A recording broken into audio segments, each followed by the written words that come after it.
Comentarios preparados para el estudio de la Atalaya de la semana del 7 al 13 de marzo. El tema del artículo es lo que aprendemos de un hermano de Jesús. Pregunta del párrafo 1. ¿Cómo describiría a la familia de Santiago? Pues podemos decir que fue una familia fuerte espiritualmente, porque sus padres amaban mucho a Jehová y sabemos que iban a las reuniones anuales toda la familia y también parece que tenían la costumbre de ir los sábados a la sinagoga. Párrafo 2 pregunta: ¿qué razones tenía Santiago para admirar a su hermano mayor? Puede ser que recordara a Jesús a los 12 años en el templo de Jerusalén. Dejó asombrados a los ancianos. Como dice el registro de Lucas, de seguro Santiago, al ver el entendimiento de los asuntos y la respuesta que daba a su hermano mayor Jesús, sin duda eso debió haber influido mucho en Santiago. Otro comentario que podemos dar es: seguramente también aprendió mucho de su hermano mayor trabajando con él. Como podemos ver en la ilustración que acompaña estos párrafos, ahí vemos a Santiago con una cara de admiración de cómo trabaja su hermano mayor. Seguramente Jesús le puso todo el empeño a todo lo que él hacía, aprendiendo de su padre adoptivo José. Normalmente los hermanos pequeños suelen admirar a sus hermanos mayores. Saben que son más grandes. Además suelen ser una referencia al que imitar. Sin duda, ¿cuántas razones tenía Santiago de imitar a su hermano mayor, Jesús? ¿Cuántas razones tenía Santiago de imitar a su hermano mayor, Jesús? Que no solo era su hermano mayor, sino que era la única persona perfecta que existía en ese momento en la tierra. Otro comentario también puede ser: si una simple comida con Jesús podría influir mucho en algunas personas durante su ministerio, ¿cuánto más debió influir en Santiago? En trabajar con su hermano tantos años viviendo juntos, seguro que sentía una profunda admiración por él. Párrafo 3 pregunta: ¿cómo reaccionó Santiago cuando Jesús inició su ministerio? Bueno, Juan capítulo 7, versículo 3 al 5, nos indica que sus hermanos no demostraban fe en él, lo que indica que durante el tiempo que Jesús estuvo en la tierra, su hermano Santiago tampoco se hizo su discípulo, y quizás pues hasta de predicar y enseñar, quizás porque no lo entendían. Otro comentario puede ser: también es curiosa la reacción de la familia, ¿no?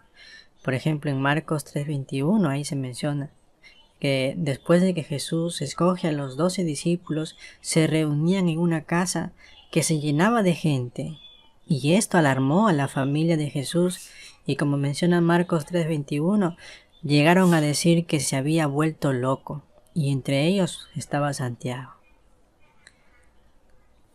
Y en Juan capítulo 19 vemos que Jesús le pidió al apóstol Juan que cuidara de María, su madre, como si fuera su propia madre. Eso demuestra que sus hermanos carnales no podían cuidar de las necesidades espirituales de María, porque ellos todavía no eran discípulos de Jesús. Párrafos analizaremos. Analizaremos 1. ¿Por qué debemos ser humildes? Y 2. ¿Cómo podemos ser buenos maestros? Pasamos al subtema: seamos humildes como Santiago. ¿Cómo reaccionó Santiago cuando Jesús se le apareció después de resucitar? Para él seguramente tuvo que ser un momento muy impactante, porque de seguro estaba triste, porque había muerto su hermano, y por ver sufrir también a su madre, y a lo mejor pensaba en si Jesús era el Mesías o no, algo que en ese momento no lo entendía. Sin embargo, al ver a Jesús resucitado, de seguro tuvo muchos sentimientos encontrados. Como menciona primera los Corintios capítulo 15 versículo 7, se le apareció primero a él, incluso antes que a todos los apóstoles. Así que tendría esa alegría mezclada con un poco de vergüenza de no creerle, pero muy agradecido de que Jesús no lo había dado por perdido. Y es interesante, hermanos, que Santiago no solamente llega a creer, sino que toma acción, sí. Por ejemplo, Hechos capítulo 1, versículo 13 al 14, menciona que no habían pasado ni 10 días de la ascensión de Jesús cuando Santiago y su madre y sus hermanos ya estaban orando con los apóstoles en la parte de arriba del cuarto, donde los presentes recibieron el Espíritu Santo. Qué interesante, ¿verdad? Podemos comentar también, vemos cómo siguieron progresando espiritualmente, especialmente Santiago, porque Gálatas capítulo 2, versículo 9, vemos cómo era una columna. De hecho, formó parte del cuerpo gobernante del siglo I. Incluso escribió una carta antes del año 62. Formó parte del cuerpo gobernante del siglo I. Incluso escribió una carta antes del año 62 dirigida a los cristianos ungidos y de la que nosotros también nos beneficiamos ahora. También podemos ver que Santiago tuvo un papel importante o relevante dentro del cuerpo gobernante del primer siglo, porque el relato de Hechos capítulo 15 demuestra que después de que hablara Pedro, Bernabé y Pablo, Santiago habló, presentó una decisión que se escuchó y se aprobó. Probablemente Santiago presidió esa reunión. Párrafo 6 pregunta: ¿qué diferencia hubo entre Santiago y los líderes religiosos de su tiempo? Pues lo que marcó la diferencia fue la humildad en el caso de Santiago, porque cuando él vio las pruebas innegables que apuntaban a Jesús como el Mesías, él rápidamente cambió su manera de pensar, cambió su actitud y además puso fe en Jesús. Y por otro lado, qué peligroso puede ser el orgullo, porque, por ejemplo, los líderes religiosos, cuando entendieron que Jesús había resucitado, trataron de que la gente no se enterara. En sí, ellos reconocieron que Jesús había sido resucitado, porque como menciona Mateo capítulo 28, en realidad ellos le pidieron a los soldados y les dieron monedas de plata y les pidieron que me quitado el cuerpo de Jesús. Así que en cierta forma sí sabían lo que había pasado, pero el orgullo no los llevó a reconocer la verdad delante de todos. Debemos también tener mucho cuidado porque el orgullo nos puede hacer tan malvados como estos hombres, porque no solo no querían reconocer eso, sino que hacían obras verdaderamente malas. Como muestran también Juan 12, 9 al 11, querían incluso quitar la vida a Lázaro y a Jesús. No solo se conformaron con negarlo, sino que querían robar la vida a personas inocentes. Párrafo 7 pregunta: ¿por qué debemos evitar el orgullo? Pues porque el orgullo es como una enfermedad que puede endurecer nuestro corazón y alejarnos de Jehová. Por eso, tal como Santiago, que fue humilde y se dejó enseñar por Jehová, nosotros debemos dejar que Jehová moldee. Como Santiago, que fue humilde y se dejó enseñar por Jehová, nosotros debemos dejar que Jehová moldee nuestra personalidad e influya en nuestra vida. Podemos también pensar en el resultado final. Por ejemplo, aquellos que son orgullosos, como en el caso de los fariseos. Ellos perdieron la oportunidad de formar parte del reino de sacerdotes y de la nación santa de Jehová, gobernar en el cielo, recibir la vida eterna, y realmente pues ellos pagaron muy caro por su orgullo. Y es interesante, hermanos, que Santiago mismo escribió en Santiago 3:17, donde dice: una de las características de la sabiduría de arriba es que está lista para obedecer. Y una persona orgullosa suele tener problemas para obedecer porque piensa que su criterio es el mejor. Qué bueno entonces que recordemos esta importante característica de los humildes, que son obedientes, sobre todo en los tiempos difíciles que estamos viviendo. Párrafo 8 pregunta: ¿qué nos ayudará a ser buenos maestros? pues no tenemos que tener una formación académica especial para hacerlo. Tan solo con el Espíritu de Jehová y la capacitación que nos da la organización, podemos ser buenos maestros también. Sí, hermanos, Jehová nos capacita de diversas maneras. Por ejemplo, todas las semanas en la reunión Vida y Ministerio aprendemos nuevas maneras de predicar y enseñar a otros. Y si ponemos en práctica estas sugerencias de forma humilde, nos dejaremos enseñar por Jehová y esto nos ayudará a ser mejores maestros. También, hermano, Santiago nos dejó un claro ejemplo en relación con esto en Hechos 4:13. Percibimos que los líderes religiosos se asombraron al ver cómo enseñaban, pero no era por su capacidad o lo que había estudiado. Más bien se dieron cuenta de que había estado con Jesús, y esta es la clave, hermanos. Nosotros personalmente no podemos estar con Jesús, pero gracias a la Biblia y al esclavo podemos aprender muchas cosas sobre él, como el cómo enseñó o cómo capacitó. Y además, el esclavo se encarga de educarnos también en este sentido. Párrafo 9. Pregunta: ¿cómo describiría la forma de enseñar de Santiago? Siempre usó la palabra de Dios como autoridad a la hora de enseñar, y siempre usó palabras y argumentos sencillos de tal manera que las personas rápidamente sabían qué hacer y cómo hacerlo. También es muy bonito que usara a menudo la palabra, así centraba toda la atención en Jehová, no en lo que él sabía, lo que había aprendido de otros cristianos, sino en el Dios verdadero. También un ejemplo muy claro es lo que leemos en Santiago capítulo 5, versículo 11. Cuando Santiago muestra la lección tan importante de que los que aguantan son felices, habla de un ejemplo que conocían, el de Job, y destaca las cualidades tan bonitas de Jehová, que es cariñoso y misericordioso. Así que él no era el protagonista principal, solo Jehová. Párrafo 10 pregunta: ¿cuál es una manera de imitar a Santiago cuando enseñamos? Pues una manera es no presumiendo de todo lo que sabemos, sino que queremos que las personas vean cuánto sabe Jehová y cuánto se preocupa realmente por ellos. También es muy fácil sentirse tentado a dar nuestro propio consejo.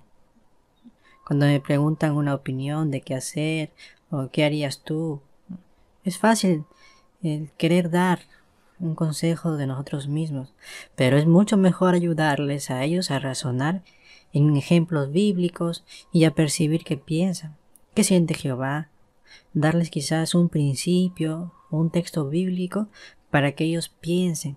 Eso es mucho mejor. También queremos que ellos se acerquen a Jehová, y ese es nuestro objetivo. Para eso necesitamos la humildad que hemos visto antes y estamos aprendiendo. Si nos centramos mucho en nosotros mismos, no los ayudaremos a ver a Jehová como alguien real y que sean sus amigos. Párrafo 11 pregunta: ¿qué problemas tenían algunos cristianos y qué consejos les dio Santiago? Según Santiago capítulo 5, los problemas que revela la carta de Santiago es que algunos se tardaban en poner en práctica los consejos que se les daba. Otros mostraron favoritismo y otros les costaba controlar la lengua. Y como hemos leído en Santiago 5 del 13 al 15, quizás algunos estaban sufriendo debido a estas acciones de la imperfección. No ponían en práctica los consejos, mostraban favoritismo, y esto es algo que los hacía sufrir. También otros quizás estaban enfermos espiritualmente, y por eso, como dice el versículo 14 y el 15, se animaban a acudir a los ancianos para recuperar su amistad con Jehová. Y ante estos tres problemas que él observó que los hermanos estaban pasando, vemos en las tres citas bíblicas que tenemos que Santiago dio instrucciones claras. Él no les dio varias ideas diferentes, sino que directamente les mostró lo que tenían que hacer. Y sus consejos, tan sencillos y directos y claros, demuestran que conocía muy bien a los hermanos. y eso también es una lección para nosotros. Párrafo 12 pregunta: ¿cómo podemos ser positivos cuando ayudamos a un estudiante? Bueno, necesitamos entender que no todos progresan al mismo tiempo. Por ejemplo, los primeros versículos de Santiago 4 son palabras dirigidas a los ungidos, y sin embargo ahí dice: siguen haciendo esto, siguen haciendo aquello. Notamos que los corrige. Así que Santiago no los tomó como perdidos, sino que no se privó a darles un consejo, pero obviamente confiando que ellos podrían cambiar. Lo mismo con relación a los estudiantes, debemos decirles, ¿no?, en qué mejorar, en qué necesitan hacer, pero también confiar que con el tiempo lo podrán hacer. Y de hecho, teniendo ese valor y aconsejándolo a nuestro estudiante, ya estamos siendo positivos, porque no los estamos dando por perdidos, sino que les estamos dando una ayuda que ellos necesitan para poder acercarse a Jehová. Santiago capítulo 4 versículo 10 también nos dice que si somos humildes a los ojos de Jehová, Él nos engrandece, por lo que, aunque al principio nos cueste decirle a los estudiantes dónde deben mejorar, quizá por miedo a cómo reaccionen, pero es importante que confiemos en que si son realmente humildes, seguro que Jehová los va a traer y les va a dar las fuerzas que necesiten para que hagan los cambios necesarios y puedan progresar. Párrafo 13 pregunta: ¿qué reconoció Santiago, según Santiago 3:2 y la nota? Bueno, que no era perfecto, que no era más que los demás. Pese a los privilegios que tuvo de servicio, de ser hermano de Jesús, Santiago no se sentía y no se veía más alto que los demás. Y como hemos visto antes, Santiago tuvo muchos privilegios. Había formado parte del cuerpo gobernante, había podido escribir una porción de la Biblia, había sido el hermano del Mesías. Sin embargo, no dejó que nada de eso se le subiera a la cabeza, por así decirlo. Siempre se mantuvo humilde y reconoció que todos eran imperfectos. Y al aconsejar, los llamó mis queridos hermanos, mostrando así el propósito que tenía de ayudarles a poner en práctica lo que les estaba diciendo.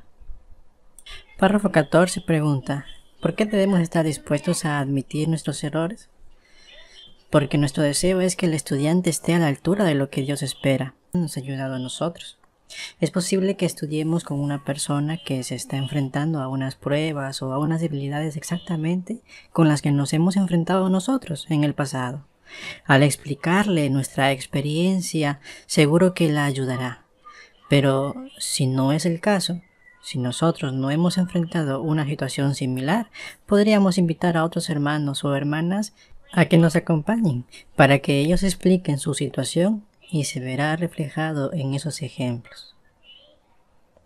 Y para que podamos estar dispuestos a admitir nuestros errores, el párrafo menciona la clave. Nos dice que no debemos de pensar que somos superiores a quienes enseñamos. Por lo tanto, es un trabajo que lo tenemos que hacer desde casa. Y es verdad que a veces hemos llegado a pensar así, pues tenemos que pedirle a Jehová de que nos ayude. Nos ayude a controlar ese pensamiento y a que podamos tener ese pensamiento también en nuestra mente. Párrafo 15 pregunta: ¿cómo eran los ejemplos que usó Santiago, según Santiago 3, 2 al 6 y 10 al 12? Pues los ejemplos que usa Santiago allí son sencillos y tienen una aplicación clara, y son tan sencillos que los que escucharon o leyeron su carta pudieron identificarse fácilmente. Y por poner un caso, en Santiago capítulo 3, versículo 3, allí Santiago puso como ejemplo a los caballos. El caballo era el medio de transporte principal en aquella época, y para las personas era fácil entender cuál era el punto que querían transmitir Santiago. Y si vemos en la imagen, por ejemplo, este niñito no se ha dormido, está muy atento a lo que dice Santiago, y quizás me lo imagino pensando cómo esta pequeña llama puede encender un bosque. Entonces, ese niño está aprendiendo pensando cómo esta pequeña llama puede encender un bosque. Entonces, ese niño está aprendiendo ahora de una manera muy sencilla que tenía que tener mucho cuidado con lo que dice y cómo lo dice.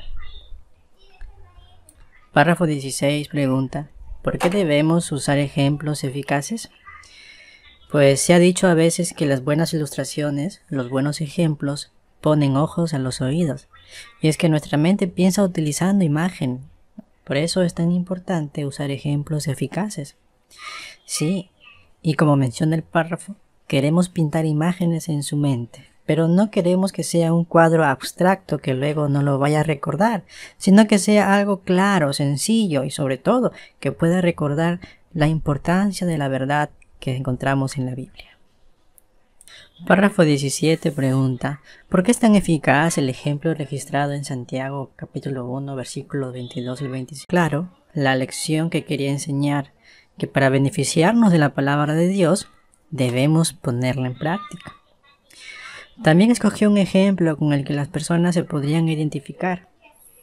Un ejemplo que lo veían todos los días, entendían el ejemplo, y además de esa manera lo podían comparar con lo que les estaba diciendo Santiago en ese momento. El principio del párrafo nos dice que Santiago tenía clara la lección que quería enseñarles. Eso es muy importante para el maestro. Si el maestro no tiene bien identificado cuál es el punto principal, puede que la ilustración que utilice vaya hacia otro lado. Por eso es importante saber qué queremos enseñarle. Párrafo 18 pregunta: ¿qué 3 cosas debemos hacer al usar un ejemplo? Al usar un ejemplo debemos primero asegurarnos de que éste encaje con el tema que estemos tratando. Segundo, debemos usar un ejemplo con el que las personas se puedan identificar fácilmente. Y tercero, debemos hacer que la lección quede clara. Por ejemplo, en el índice de las publicaciones Watchtower en la entrada, ejemplos, ahí tenemos muchas ideas. También podemos fijarnos en ejemplos que usan nuestros hermanos, ejemplos de la Biblia o ejemplos que encontramos en las publicaciones. De repente, de las publicaciones que leemos cada semana o cada día. Y seguro que nos va a ayudar mucho el ejemplo que muestra el párrafo para entender la importancia de los ejemplos y también de utilizarlos. Ahí se menciona que usar ejemplos es como usar un micrófono para llamar la atención. Se utiliza para llamar la atención a una idea principal. Eso debe ser nuestro objetivo, ¿no? Utilizar el ejemplo para resaltar un punto principal. Párrafo 19 pregunta: ¿cómo demostramos que amamos a nuestra familia espiritual? Pues primero, pasando tiempo con ellos, aprendiendo de ellos y sirviendo lealmente a su lado en la obra de predicar. También imitando el ejemplo de Santiago, hemos visto 2 buenas maneras, siendo humildes y siendo buenos maestros. Y si así lo hacemos, seremos un beneficio también para nuestros hermanos en la congregación. Muy bien, hermanos, así hemos terminado con los comentarios de todos los párrafos. Ahora repasemos con las preguntas finales. ¿Qué contestaríamos? Pregunta final 1. ¿Por qué debemos ser humildes? Bueno, la humildad nos ayuda a ser obedientes, permite que el Espíritu nos moldee nuestra personalidad y también que influya en nuestros pensamientos y decisiones, y así no perderemos la oportunidad de vivir para siempre. En el párrafo 7 vimos un ejemplo muy interesante. Decía que el orgullo es como una enfermedad que puede endurecer las arterias del corazón y hace que dejen de funcionar. Bueno, no queremos que eso pase en nuestro corazón figurado. Queremos mantenernos humildes para que Jehová pueda seguir moldeándonos. Segunda pregunta: ¿por qué debemos enseñar de forma sencilla? Bueno, porque nuestro objetivo no es sorprender al estudiante de cuán expertos somos nosotros o que vean cuánto sabemos, sino el objetivo es que se acerquen a Jehová y que vean cuánto Jehová sabe de ellos y se preocupa por ellos. También porque Jehová, siendo el gran instructor, nos enseña y nos anima a hacerlo así. Es la manera para poder atraer a más personas posibles a su pueblo. ¿Usar ejemplos eficaces? porque los buenos ejemplos ponen ojos a los oídos, ayudan a quienes nos escuchan a visualizar lo que les decimos, y esas imágenes que pintamos en su mente las ayudarán a recordar lo que necesitamos. Sí, y esta es la manera más eficaz porque podremos llegar al corazón y eso los motivará a acercarse a Jehová, y también la idea principal es que ellos también puedan predicar y la puedan aplicar. Y algunos de los ejemplos que utilizó Santiago, como por ejemplo el de la lengua y el fuego, y por ejemplo el ejemplo del espejo, aún hoy día los seguimos utilizando porque son fáciles de recordar y porque rápidamente cuando vienen a nuestra mente nos llevan a una lección básica y específica y profunda de la Biblia. Así que queremos, cuando usemos ejemplos, utilizar esa forma también de enseñar a otros. Muy bien, hermanos, esperamos que estos comentarios sean de mucha ayuda para ustedes. Recuerden que son solamente un ejemplo o modelos que ustedes pueden utilizar para aplicar y amoldarlos a las circunstancias